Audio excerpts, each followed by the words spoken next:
Hello students, welcome to my new lecture. Today let us discuss the driving force of the tides. We all have wondered how the waves in sea are formed, that is the tides are formed. We have learned something about that the gravitational attraction of the moon is a reason for the tides. Today, let us discuss in detail actually what is the reason for the tides. You have already know the principle of equivalence. According to that principle of equivalence, if you are in a non-inertial frame which is accelerating uniformly and that system is closed, you cannot distinguish between whether the system is freely falling or under the influence of a fictitious force. So the earth, as we know, is under the attraction of the sun and moon.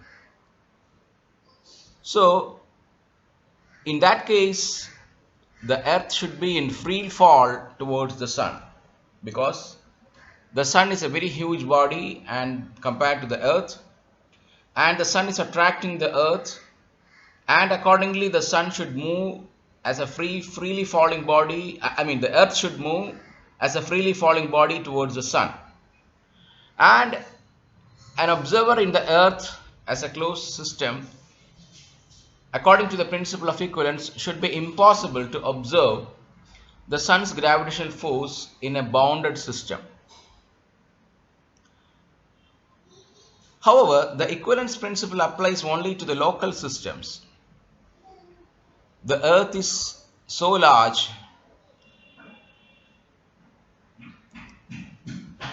that the appreciable non-local effects like the tides can be observed.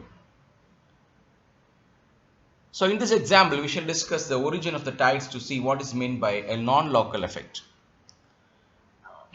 ഇവിടെ നമ്മൾ പഠിക്കാൻ പോകുന്നത് തിരമാലകൾ ഉണ്ടാകുന്നത് എങ്ങനെയാണ് എന്നുള്ളതാണ്.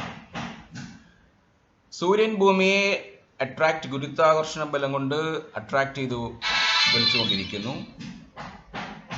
അങ്ങനെയാണെങ്കിൽ ഭൂമി സൂര്യനിലേക്ക് ഫ്രീലി ഫാളിംഗ് ആയിട്ട് പൊയ്ക്കൊണ്ടിരിക്കേണ്ടതാണ്. ഏതുപോലെ നമ്മളൊരു ബോൾ ഒരു കെട്ടിടത്തിന് മുകളിൽ നിന്നും ഡ്രോപ്പ് ചെയ്താൽ അത് ഫ്രീലി ഫാളിംഗ് ആയി ജി ആക്സലറേഷനിൽ താഴേക്ക് ഭൂമിയിലേക്ക് വീഴുന്നത് പോലെ അവിടെ ബോളിനെ ഭൂമി അട്രാക്ട് ചെയ്യുന്നു, ഇവിടെ ഭൂമിയെ സൂര്യൻ അട്രാക്ട് ചെയ്യുന്നു. അപ്പോൾ ഭൂമിയിൽ ഇരിക്കുന്ന ഒരാളെ സംബന്ധിച്ചിടത്തോളം ആ ഭൂമിയെ ബൗണ്ട് ചെയ്ത സിസ്റ്റം ആയതുകൊണ്ട് യഥാർത്ഥത്തിൽ ഈ സൂര്യന്റെ ഗ്രാവിറ്റേഷൻ ഫോഴ്സിനെ ഒബ്സർവ് ചെയ്യാൻ സാധിക്കാതെ വരുന്നത് എന്തുകൊണ്ടെന്ന് വെച്ച് കഴിഞ്ഞാൽ സാധിക്കാതെ വരും. Suppose that is principle of ഇക്വലൻസ് കൊണ്ട്. അങ്ങനെയാണെങ്കിൽ ഈ പ്രിൻസിപ്പിൾ ഓഫ് ഇക്വലൻസ് ടൈഡ്സ് നമുക്ക് അതായത് തിരമാലകളുടെ എഫക്റ്റ് നമുക്ക് കാണാൻ സാധിക്കുന്നത് എന്തുകൊണ്ടെന്ന് വെച്ച് കഴിഞ്ഞാൽ principle of equivalence applies only to the local systems. The earth is so large. Earth വളരെ വലുതാണ്, ഒരു ചെറിയ സിസ്റ്റം അല്ല എർത്ത്. അതുകൊണ്ട് നോൺ ലോക്കൽ എഫക്ട്സ് എന്ന് പറയുന്ന ടൈഡ് പോലെയുള്ള നോൺ ലോക്കൽ എഫക്ട്സ് എന്ന് പറഞ്ഞാൽ,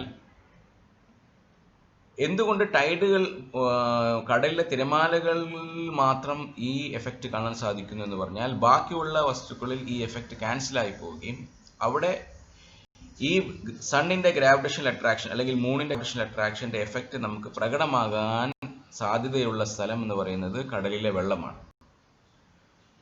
അതുകൊണ്ടാണ് next slide. Actually, the tides arise because of the variations in the apparent gravitational field of sun and moon at different points on the Earth's surface. Although the moon's effect is larger than the sun's, we shall consider only the sun for the purposes of illustration. തിരമാലകൾ ഉണ്ടാകാൻ കാരണം സൂര്യന്റെയും ചന്ദ്രന്റെയും ഗുരുത്വാകർഷണ ബലം കൊണ്ടാണ്. ഭൂമിയുടെ പല പോയിന്റുകളിൽ, ഭൂമിയുടെ പ്രതലത്തിലുള്ള പല പോയിന്റുകളിൽ ഉണ്ടാകുന്ന ആ സൂര്യൻ്റെയും ചന്ദ്രൻ്റെയും ഗുരുത്വാകർഷണ ബലത്തിൽ ഉണ്ടാകുന്ന വ്യത്യാസങ്ങൾ, മാറ്റങ്ങൾ, അത് അപ്പാരൻ്റ് ആണ് because of the motion of the earth. So that means there are changes or variations in the gravitational field of sun and moon at different points of the earth surface. Even though the moon is closer to the earth and the effect of moon is so large, but for convenience we are considering the sun for illustration in this video. Let us start the discussion. First of all, let us start the gravitational field of the sun at the center of the earth by Newton's law. G0 is equal to Gms by Rs square, where ms is the mass of the sun, Rs is the distance between the center of the sun and the center of the earth, as we know from the Newton's law of gravitation. Now, because of this attractive gravitational field of the sun on the earth has to accelerate towards the sun at an acceleration of capital A, that is equal to capital G0. So you should distinguish between capital G0 and small g, where the small g is the acceleration due to gravity. That is nothing but if I drop a ball or a freely falling body gets an acceleration when it falls towards the earth. So a body under the attraction of earth freely falls with an acceleration equal to 9.8 meter per second square. That is small g, that is acceleration due to gravity. But here capital G0 refers to the acceleration of the earth towards the sun due to the attraction of the sun on the earth. Next, see here, suppose I consider a mass m, small m, at some point on the earth at a point position vector small r. So the force acting on that small mass m is capital F is equal to small m into capital G of r, where capital G of r is the gravitational field at that point on the earth. So the apparent force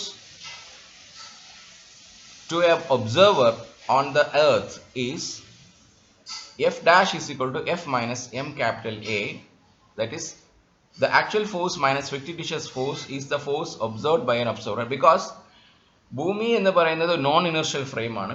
ആ non inertial ഫ്രെയിമിലെ observer ഈ മാസിനെ observe ചെയ്യുകയാണ്. അപ്പൊ ആ ഒരു മാസിൽ സൂര്യന്റെ gravitational field act ചെയ്യുന്നു, അതുകൊണ്ട് ഒരു ഗ്രാവിറ്റേഷണൽ ഫോഴ്സ് ഉണ്ടാകുന്നു.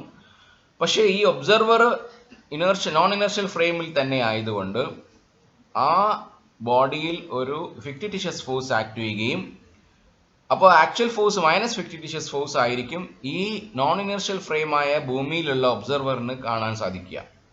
So F dash is equal to F minus M capital A, that is M into capital G of r, that is the gravitational field on the point at the earth due to the sun, minus G0, that is the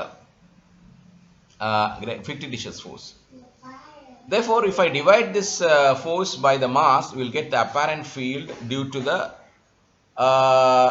frame of reference, the effect of the frame of reference, that is non-linear frame of reference കൊണ്ടുണ്ടാകുന്ന ഫിക്റ്റിറ്റിഷ്യസ് ഫോഴ്സിന്റെ effect കൂടെ include ചെയ്താൽ നമുക്ക് കിട്ടുന്നത് ഒരു apparent field ആണ്. എന്ന് പറഞ്ഞാൽ actual field minus the apparent fictitious ഫോഴ്സിന്റെ എഫക്റ്റ് കൊണ്ടുണ്ടാകുന്ന ചേഞ്ച്. അപ്പോൾ ഒരു റെഡ്യൂസ്ഡ് ഇലക്ട്രിക് ഗ്രാവിറ്റേഷണൽ ഫീൽഡ് ആണ് എന്ത്, G dash R. So G dash R is the gravitational field for an observer on the earth.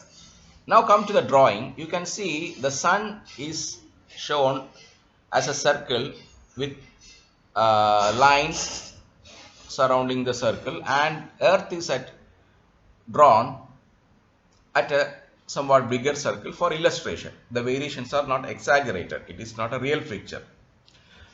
Now we are considering 4 points on the surface of the earth, A, B, C, D. Now you take each points. Consider A point. The A is at a smaller distance or closer to the sun than C, or A is closer to the sun than O, or the center of the earth. So automatically we can say that the gravitational field at A is larger than the field at O or the field at C. Similarly, if we say the points B and D, the points B and D are around approximately same distance from the center of the sun. So we can consider that the magnitude of the gravitational field at B and D should be almost same, because the distances are the same but the directions will be different. ഇവിടെ നമുക്ക് സൂര്യനെയും ഭൂമിയുടെയും പടം വരച്ചിട്ടുണ്ട്. അവിടെ ഭൂമിയിൽ 4 പോയിന്റുകൾ സങ്കല്പിക്കുന്നു, A B C D. A സൂര്യനേക്കാൾ അടുത്ത്, എ എന്ന് പറയുന്ന പോയിന്റ് ഒയും സിയിനേക്കാളും സൂര്യനോട് അടുത്തിരിക്കുന്നത് കൊണ്ട് എയിൽ ഗ്രാവിറ്റേഷണൽ ഫീൽഡ് അധികമായിരിക്കും, because R square is coming in the ഡിനോമിനേറ്ററിലാണ് ആർ വരുന്നത് കൊണ്ട്. ബിയും ഡിയും എടുത്തു കഴിഞ്ഞാൽ അത് രണ്ടും സൂര്യന്റെ സെന്ററിൽ നിന്നും ഏകദേശം തുല്യ ദൂരത്തിലാണ്, പക്ഷേ അവരുടെ direction of the gravitational field different ആയിരിക്കും, മാഗ്നിറ്റ്യൂഡ് സെയിം ആയിരിക്കും. Coming to the next point.